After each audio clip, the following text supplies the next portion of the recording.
So, Afghanistan is very mystical, do stuff going on there, very powerful. I mean, Alexander the Great really was there, and you could see statues of him. And the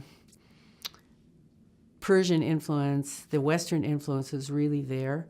And it was such a confluence with the Eastern tradition. And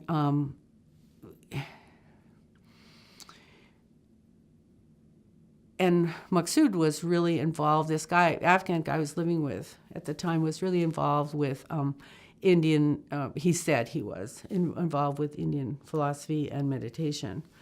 And he was trying to teach me how to meditate because, I didn't know anything. And so there were breathing exercises. And one day, I was practicing, you hold your breath and you breathe deep and do all this stuff. And all of a sudden, I was in a place I'd never been before. And it was really dark. And there was no sound. And there were lights.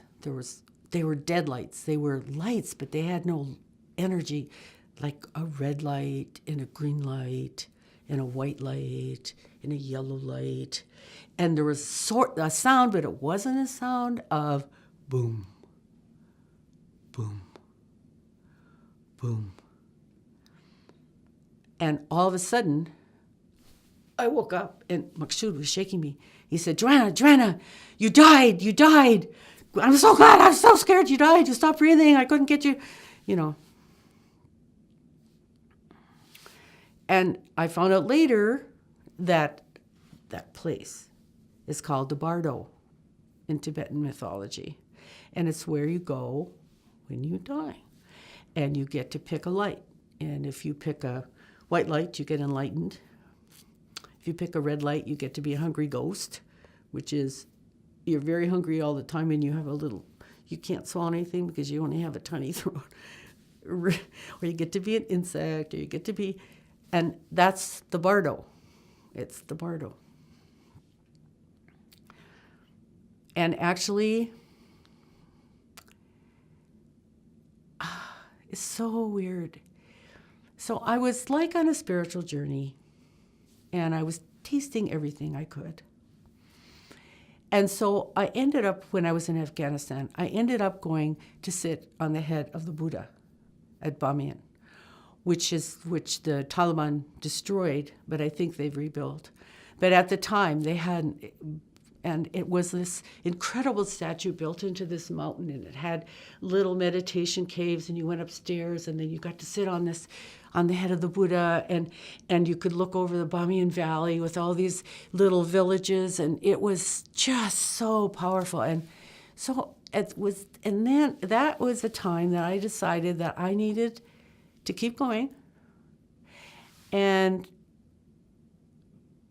learn something about the Buddhists and the Tibetans.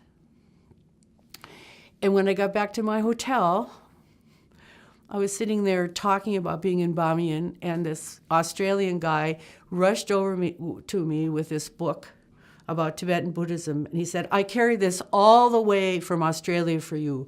When I heard your voice, I knew this book was for you.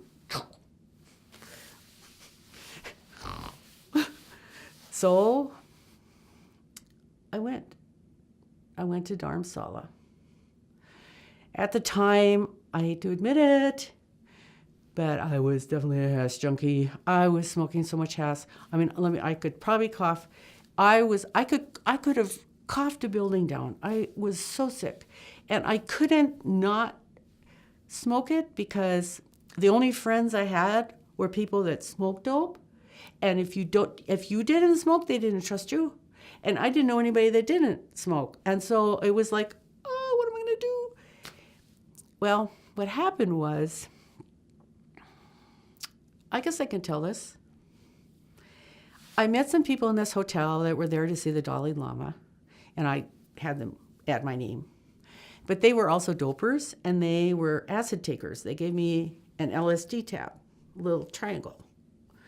And so what I did was I took 1/3 one day, 1/3 the second day, 1/3 the third day. And each day I took it, I went up into the Himalayas and it was hiking and connecting with the world. And after the third time, they were so beautiful. It was such an experience that I went, I don't have to smoke hashish anymore. That is such a dirty drug. And I walked down the mountain, and they were yelling at me, get dressed, the Dalai Lama's going to see us. Oh, so it's like an award, you know. So, okay, so we go to the Dalai Lama, and I think during the week when he's in residence, he always has, he meets the public in his garden, and you get to offer him kata, which is a silk scarf, and then he offers it back, and then you get to actually look at him, and he sometimes says things to you.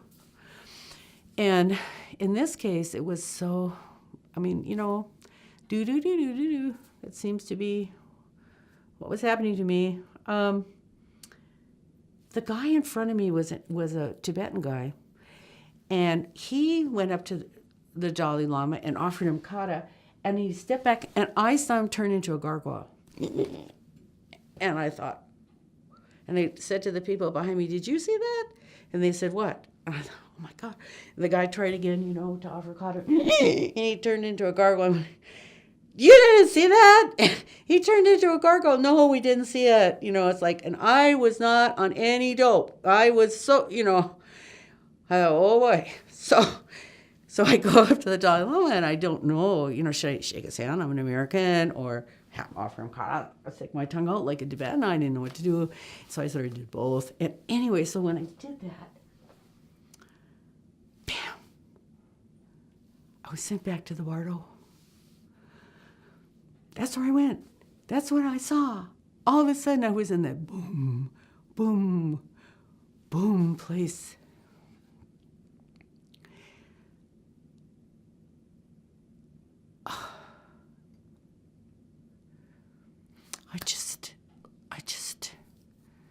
I loved the Dalai Lama with all my heart. Even though I joined the Buddhists, and not his sect because they have to read too much, but I go in spirit to him when I can, when I do.